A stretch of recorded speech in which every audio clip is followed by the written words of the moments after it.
আসসালামু আলাইকুম। আশা করছি সকলে ভালো আছেন। সকলের সুস্থতা কামনা করি আরেকটি নতুন টিপসমূলক ভিডিওতে স্বাগতম। বাজার থেকে ডিম কিনেছেন, মুহূর্তেই বুঝে নিন টাটকা নাকি পচা। ডিমকে প্রোটিনের অন্যতম সেরা উৎস হিসেবে ধরা হয়, তাই প্রতিদিনের খাদ্য তালিকায় এটি অনেকেরই অপরিহার্য। তবে এই ভ্যাপসা গরমে অন্যান্য খাবারের মতো ডিমও দ্রুত নষ্ট হয়ে যেতে পারে।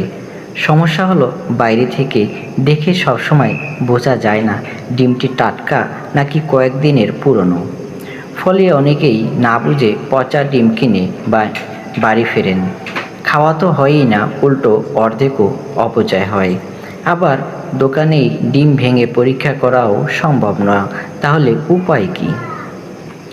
অনেকে ডিমের কার্টনে লেখা তারিখ দেখে সিদ্ধান্ত নেন, কিন্তু সেই তারিখ সবসময় ডিমের সতেজতা নির্দেশ করে না।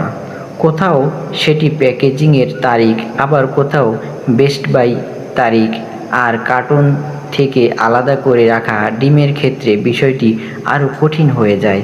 তবে কয়েকটি সহজ কৌশল জানলে খুব সহজেই বুঝে নেওয়া যায় ডিম ভালো আছে কি।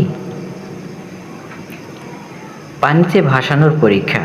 ডিম টাটকা কিনা যাচাই করার সবচেয়ে জনপ্রিয় উপায় হলো ফ্লোর টেস্ট বা জলে ভাসানোর পরীক্ষা। একটি পাত্রে এতটা ঠান্ডা জল নিন যাতে ডিম পুরোপুরি ডুবে যায়। এরপর ডিমটি আস্তে করে জলের মধ্যে ছেড়ে দিন। ডিম যদি একেবারে তলায় গিয়ে আড়াআড়িভাবে শুয়ে থাকে তাহলে সেটি একদম টাটকা। ডিম যদি তলায় গিয়ে সোজা হয়ে দাঁড়িয়ে যায় বা কিছুটা কাত হয়ে থাকে তাহলে সেটি কয়েকদিনের পুরনো। সাধারণত এমন ডিম খাওয়ার জন্য নিরাপদ হলেও বেশি দিন সংরক্ষণ না করাই ভালো।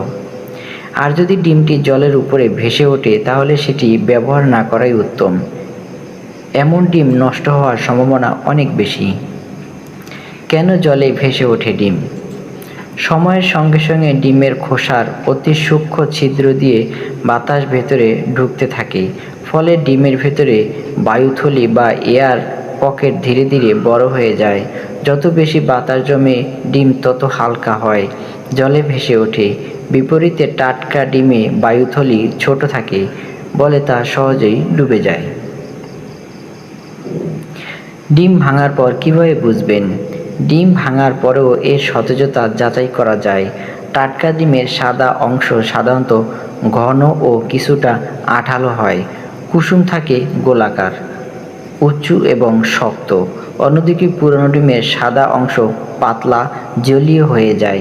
কুসুমও তুলনামূলক চ্যাপ্টা দেখায়। দুর্গন্ধ হলে সাবধান। নষ্ট ডিম চেনার সবচেয়ে সহজ উপায় হলো গন্ধ। ডিম ভাঙার সঙ্গে সঙ্গে যদি পচা বা সালফারের মতো তীব্র দুর্গন্ধ বের হয় তাহলে সেটি অবিলম্বে ফেলে দেওয়া উচিত। ডিম সংরক্ষণের সঠিক পদ্ধতি। ডিম দীর্ঘদিন ভালো রাখতে চাইলে সবসময় ফ্রিজে সংরক্ষণ করুন। সম্ভব হলে ডিম তার মূল কার্টনেই রাখুন, এতে বাইরের গন্ধ ডিমের মধ্যে প্রবেশ করতে পারে না এবং ডিমের গুণগত মান দীর্ঘ সময় বজায় থাকে। তো বন্ধুরা, আজকে জানলাম ডিম ভালো মন্দ, ডিমের গুণাগুণ সব কিছু সম্পর্কে। কারণ ডিম হচ্ছে আমাদের দৈনন্দিন জীবনে, পারিবারিক জীবনে প্রতি বেলাতেই প্রয়োজন হয়। এই ডিম ভালো খারাপ যাচাই করা আমাদের খুবই গুরুত্বপূর্ণ একটি বিষয়।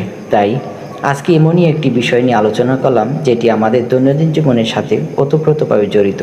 এরকম আরও টিপসমূলক ভিডিও আমাদের চ্যানেলে প্রতিনিয়ত আপলোড হয়ে থাকে। আপনি যদি এরকম স্বাস্থ্য সচেতন ও বিভিন্ন টিপসের ভিডিও পেতে চান তাহলে আমাদের চ্যানেলের সাথেই যুক্ত থাকুন। ভিডিওটি ভালো লাগলে অবশ্যই লাইক দিতে ভুলবেন না। আপনার মূল্যবান মতামত কমেন্টের মাধ্যমে জেনে দিন। আপনার একটি লাইক আমাদের পরবর্তী ভিডিও তৈরি করার জন্য অনেক উৎসাহ প্রদান করে থাকে। ভালো থাকবেন সবাই। আজকের ভিডিও এখানে শেষ করছি। আসসালামু আলাইকুম।